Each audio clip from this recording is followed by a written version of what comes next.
Back in the before times, in the pre-COVID year of 2019, I was mindlessly scrolling through Reddit when I stumbled on a post on our videos called Astartes. I didn't know what that term meant or that it was even 40k related. I just clicked on it on a whim out of sheer boredom. And little did I know, that single minute decision would change my life forever.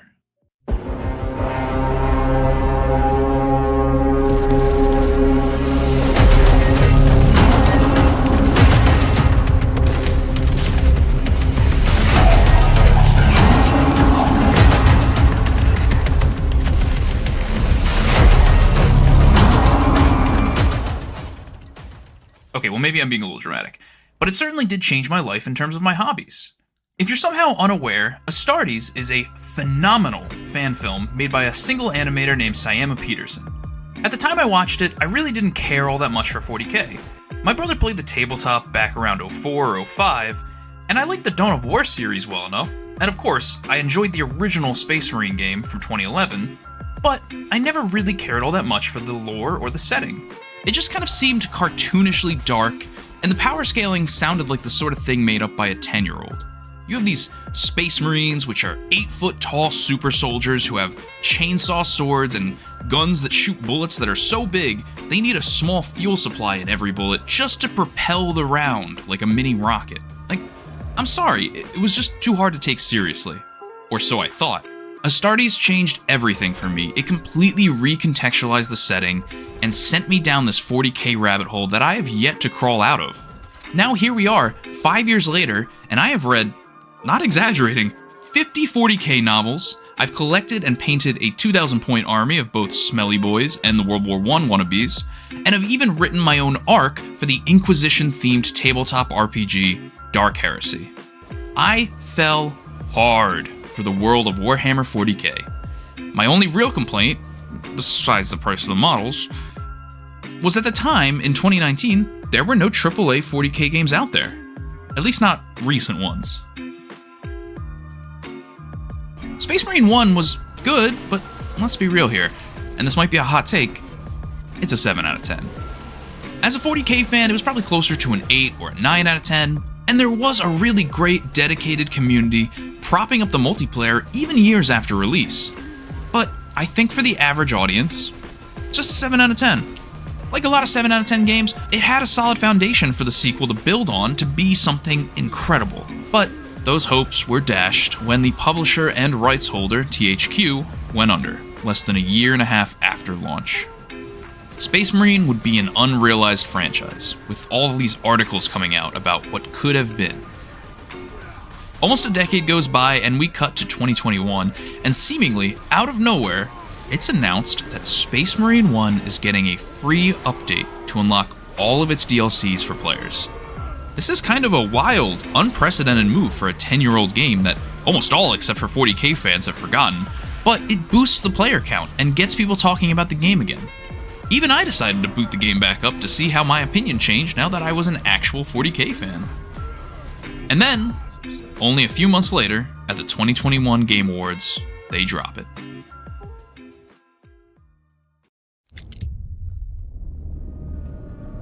Watching this live, I remember my thought process exactly. At first, the landscape shots had me going, ah, sick, this game looks 40k inspired. And then there's a shot of the Imperial Eagle, and I was like, oh shit, this is a 40k game. The hype was building, but the jaded gamer in me was also ready for the reveal that this is all just going to be for a mobile game or some stupid live service game. So color me surprised when the Primaris helmet comes off and we're staring at the face of motherfucking Titus himself. I fucking soy-faced at my screen so hard. And now here we are in 2024, finally able to play Space Marine 2.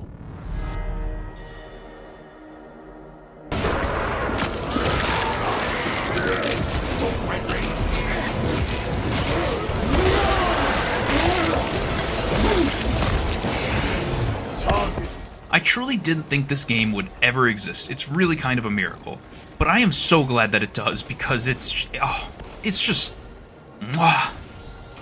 That was like a chef kiss thing, by the way. I wasn't like blowing a kiss to you guys.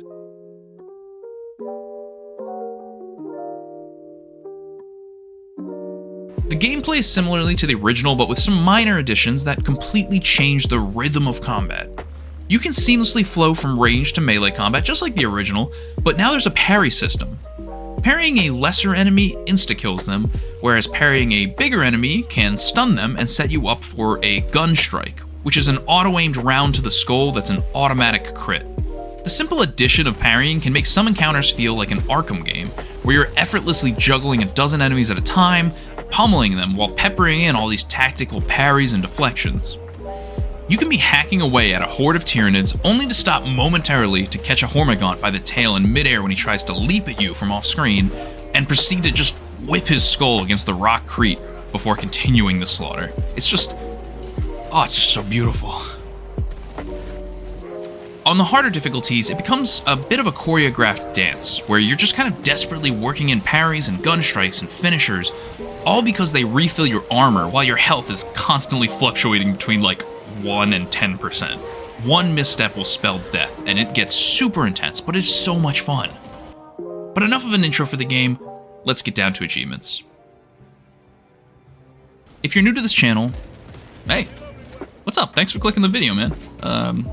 How's your day going? If you're new to this channel, fair warning, I won't be covering unmissable achievements like the ones tied to beating story missions, since that'd be a waste of time. This also means I won't cover any story spoilers, but I will spoil minor things like locations and a few set-piece moments that are tied to achievements, so be warned. I also won't cover all of the data slate locations, which are the only collectibles in the game. I feel like collectible guides are best left as a separate video entirely. My videos are more so just to cover the missable achievements, when and where to get them or farm them, and general tips for 100%ing the game. So with that being said, let's get into it.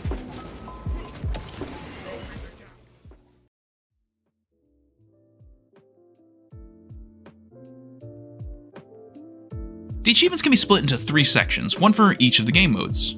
Campaign achievements, Eternal War achievements, which are PvP, and Operation achievements, which is the co-op mode. There are a handful of achievements that stretch across 2 or even all 3 game modes, but let's start with the campaign.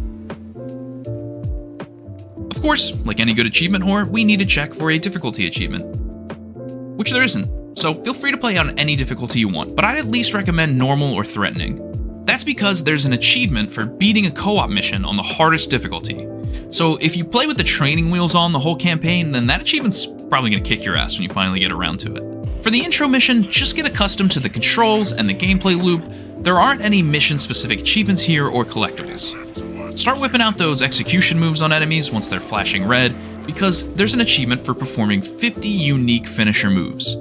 These moves are dependent on both the enemy type and the melee weapon you currently have equipped, so keep this in mind throughout the campaign. Try to vary up the melee weapons that you use, swap them out now and again, and every time the game introduces a new enemy type, do your best to use finishers on them, and don't just spray them down with bolt rounds. It's worth noting that the devs were nice enough to give you some wiggle room, as there are more than 50 unique executions in the game, I'm guessing probably close to like 55, so you won't have to struggle too much guessing which ones you missed. After the intro mission, you'll be paired with your squad and allowed to play co-op. The first proper mission of the campaign will have the first few collectibles, which are data slates. Again, I'm not going to go over specific locations, use a separate guide for that, but I will mention that there are pros and cons to saving them for a second playthrough. The con is that replaying a mission after you beat it still forces you to do all the pre-mission dialogue on the battle barge before actually heading planetside. And this can be a little annoying and time-consuming, especially since there aren't checkpoints to load into, so you have to play each mission from the start, even if the data slate you need is in the last 5 minutes of the level. The pro to collecting them on a second playthrough is that you only need to grab the ones you missed, and you can just quit out of the mission the second that you pick them up. There's also an achievement for killing a total of 41,000 enemies across all game modes, so you're still helping towards that cumulative achievement, even when replaying these missions to get the data slates. At this point, I should also mention marking. You can mark enemies with T on PC, or up on the D-pad if you're on a controller. This is mainly for co-op and PvP, but there's an achievement for marking every type of enemy. And when I say every type, I mean every type. The game considers a Hormigaunt to be a different enemy type than the slightly upgraded red-eyed Hormigaunts. Or a Tyranid warrior with a lash is different from one with swords. So feel free to just kind of spam the mark button on every and anything. especially bosses. If you complete the campaign and are still missing a few, there is at least one boss that's specific to the Operations game mode that you'll need for this achievement, so don't fret. About halfway into the first mission, you'll run into these serpent-like Tyranids that kind of resemble Hydralisks from StarCraft. Or I guess that'd be the other way around. Anyway, they're called Raveners, not to be confused with everyone's favorite sentient chair, Ravenor. That's a little joke for the Eisenhorn heads out there. Raveners have this incredibly annoying grapple that throws you into a QuickTime event. There's an achievement for saving a teammate from one of these, which sounds simple enough, but I went 50 hours without this happening organically. This doesn't seem to be a rare achievement, so I might be one of the only ones who had troubles with this, but this first encounter is a perfect place to cheese it. When you initially spot him leaving his little hive pod, if you just sprint over there, he'll burrow underground in order to pop up and ambush you with the grapple attack. So if you start cooking a grenade and toss it at your feet at the very last second, he'll grapple you, only to be immediately staggered by your grenade, effectively freeing yourself from his grip and still getting the achievement. Towards the end of the first mission, you'll get to a part of the game where you need to defend an area from a horde of Tyranids, eventually ending with you retreating into these giant doors of this fortress as the swarm overruns the position.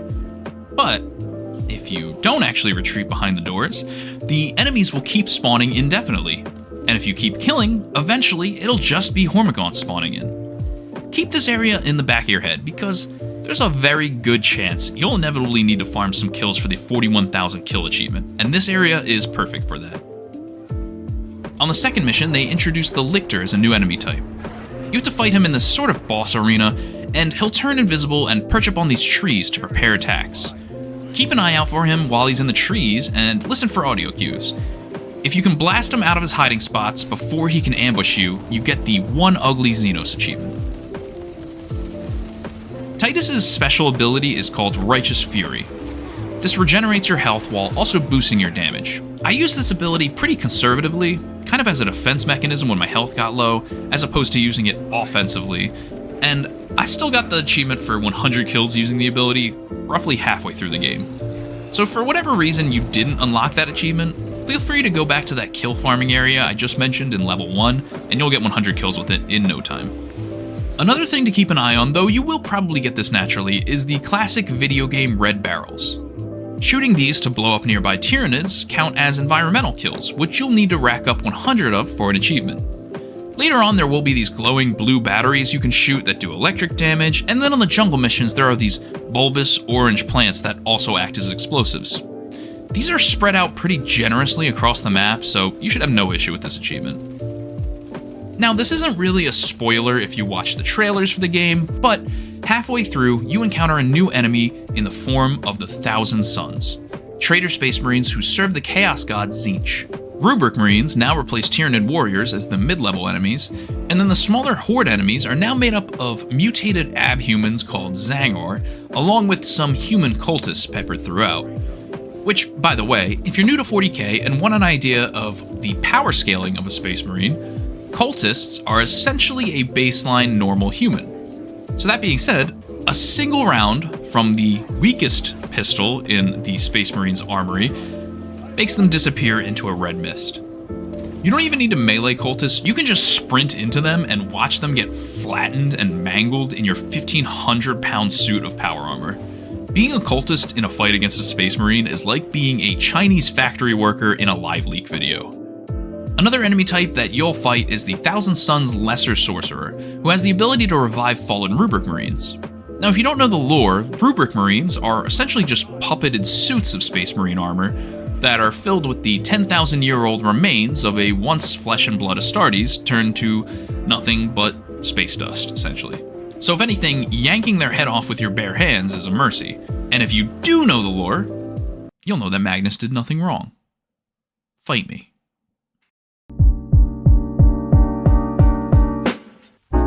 Anyway, you can spot when these sorcerers are trying to resurrect their fallen comrades. They'll have this magic flow of energy reaching out to the bodies of the dead Marines. Just spray them down with bolts or blast them with a grenade to interrupt the spell and get the An End to Heresy achievement. The other high tier enemy you'll fight are Rubric Marines that are wearing Scarab Occult Terminator armor. Terminator armor is, well, You know how a standard Space Marine is basically a walking tank? Well, a Terminator is like if they armored that tank in another tank's worth of metal. A Terminator's range of motion is severely limited. They're not going to be grapple hooking around or doing cool pirouettes with a combat knife like you are. They're basically Michael Keaton in the Batman suit. They can barely even turn their head, but holy fuck, can they take a hit. The best way to take them down is, honestly, just get good. At parrying, that is. And get in their face and just don't let up. Which is good, because there's an achievement for perfect parrying them twice in a row. This is also a good time to briefly cover the different melee weapons. Each melee weapon has a different defensive class. Block weapons do not trigger any sort of riposte, but make up for that by having the best raw stats and typically deal the most damage. Balanced weapons have a small parry window that, when hit perfectly, can trigger a riposte, and fencing weapons make that window even bigger and much easier to land perfect parries and ripostes. So definitely whip out the fencing weapons like the combat knife for this achievement. Towards the end of the campaign, on a mission called Dawn's Descent, it'll open with a section where you have to maneuver your way through hunks of space debris before the mission properly starts.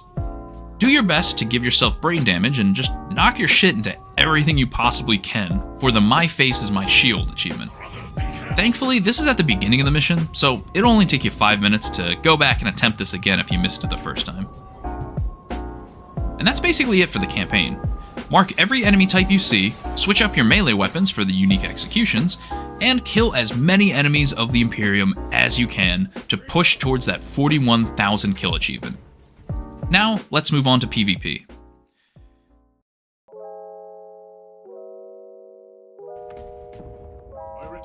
This section's brief because the achievements are, well, all pretty simple, which is exactly what you want out of PvP multiplayer achievements, because this game will not be too hard to 100% if you want to attempt it 5-10 years down the line when the player base is dwindled. So there's an achievement for winning a match, that's a given, and then there's an achievement for playing 10 matches in each of the 3 game modes. You don't need to win them, just play the matches, so there's no trouble here.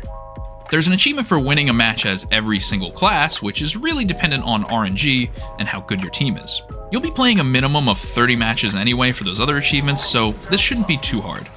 And then the last PvP achievement is for getting a 5 kill streak. Now this one can be kinda tough, and just like before, it can be dependent on RNG, namely the skill of your opponents.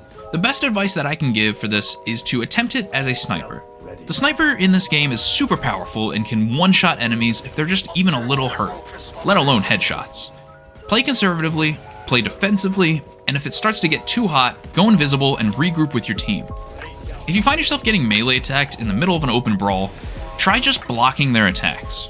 Most players don't really pay close attention and don't realize that their attacks are not doing any damage until it's too late, and one of your teammates will spray them down with bolter fire, either killing them or forcing them to disengage.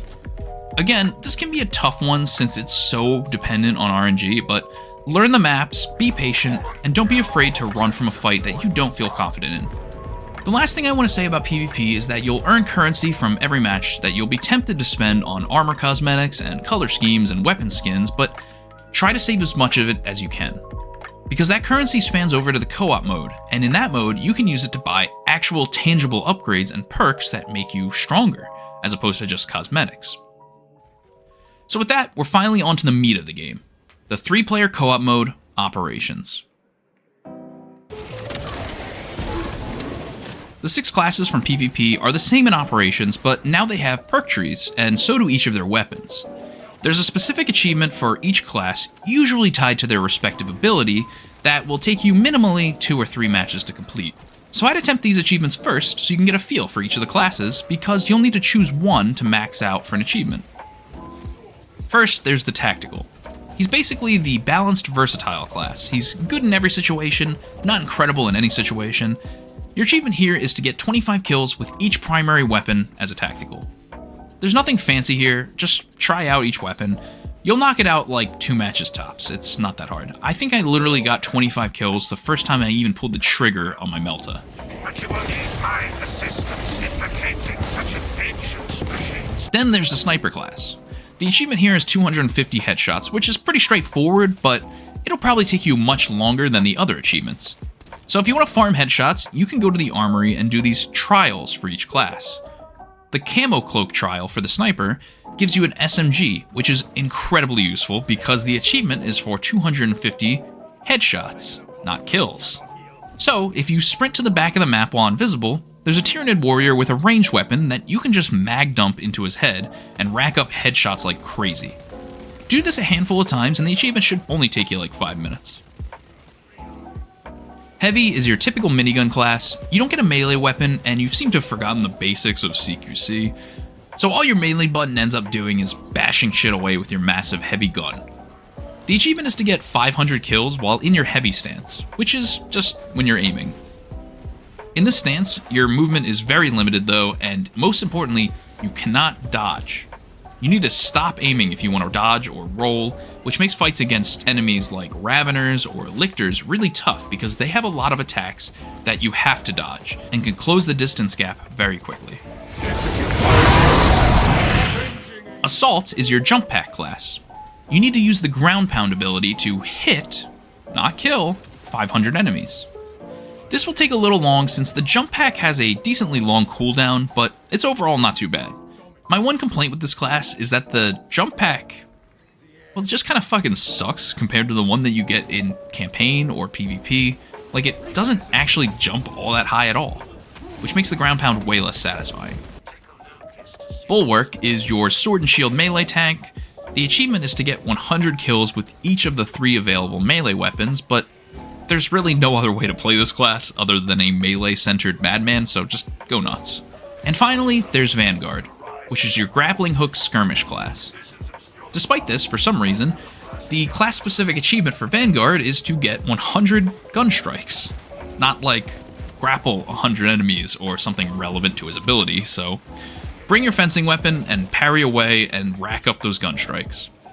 In the PvP, you can grapple the environment and get around really quickly and efficiently using it, but in operations, for some reason, you can't. You can only grapple enemies. Which, don't get me wrong, is very useful for closing the gap against ranged enemies. It also stuns them, and you can stop them from casting abilities or calling reinforcements. Which brings us to the next achievement. Occasionally throughout operations, you'll see an enemy with this symbol above their head. It slowly fills up red, well, actually pretty quickly fills up red, and once it's full, the enemy calls for reinforcements. You can interrupt them by, well, grapple hooking them if you're a Vanguard, or just dealing out a massive chunk of damage to them. It's probably easiest just to stagger them, either with a heavy melee attack if you're close enough, or a grenade. Doing this 5 times gets you the Silence achievement. Now that you've played each of the classes a little bit, figure out which one is your favorite, and focus on them. There's an achievement for maxing out one class's level, as well as a ranged and melee weapon. So find a class and a loadout that you like, and stick with it. From completing both operations and PvP matches as a specific class, you'll start unlocking different armor pieces for that class.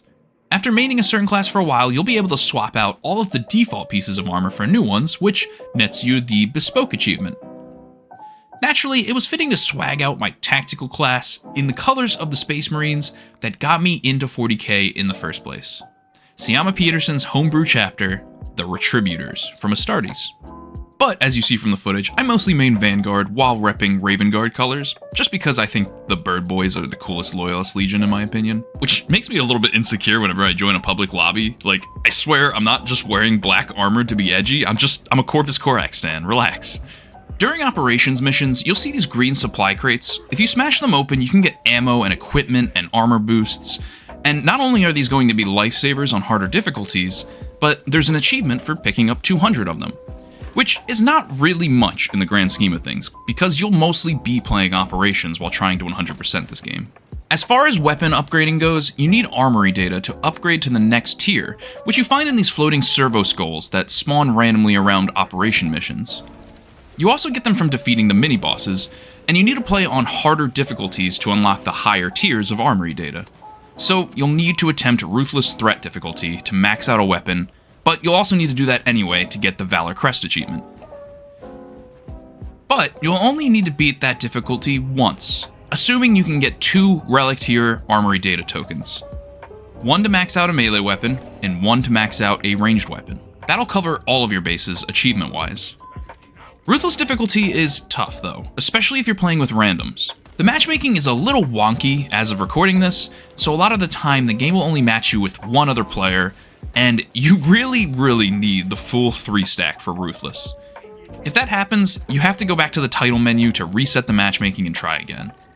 The recommended level for Ruthless is 15, but I didn't even bother attempting it until I was 20. And even then it took a solid 4 or 5 tries before I found a team that could actually handle Ruthless difficulty, so good luck. With all that being said, you're basically guaranteed to have gotten the Kill 1000 Tyranids in operations and Kill 1000 Chaos enemies in operations, and maybe even the achievement for 20,000 kills across all game modes. But you'll probably be shy of the 41,000 kill achievement. If that's the case, hop back to Mission 1 of the campaign and play up until that endless swarm of Hormagaunts that we mentioned earlier, and do your best Doomslayer impression. Rip and tear and rinse and repeat. And by that I mean throw on a podcast or a show on your second monitor and just kind of zone out.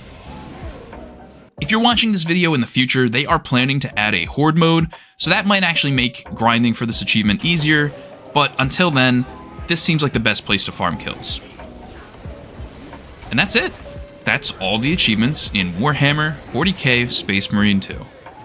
An absolutely incredible game that I truly never thought I'd see come out. 40k fan or not, this is an incredible throwback to 7th gen shooters before live service games and battle passes infected the gaming landscape. The campaign is amazing, the co-op is fantastic, albeit there are not that many co-op missions, so it does get a little repetitive. And the PvP is, well, it's good. It's a mark above tacked on multiplayer, but I don't see myself coming back to it in the future like the other game modes.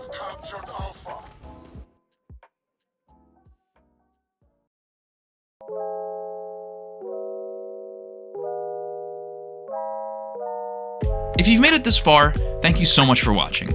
This channel is really small, so any support you can lend in terms of likes or sharing is greatly appreciated. Let me know in the comments, if you're a 40k fan, how did you get into the setting? I gave you my whole spiel in the beginning of the video, but I want to hear from others.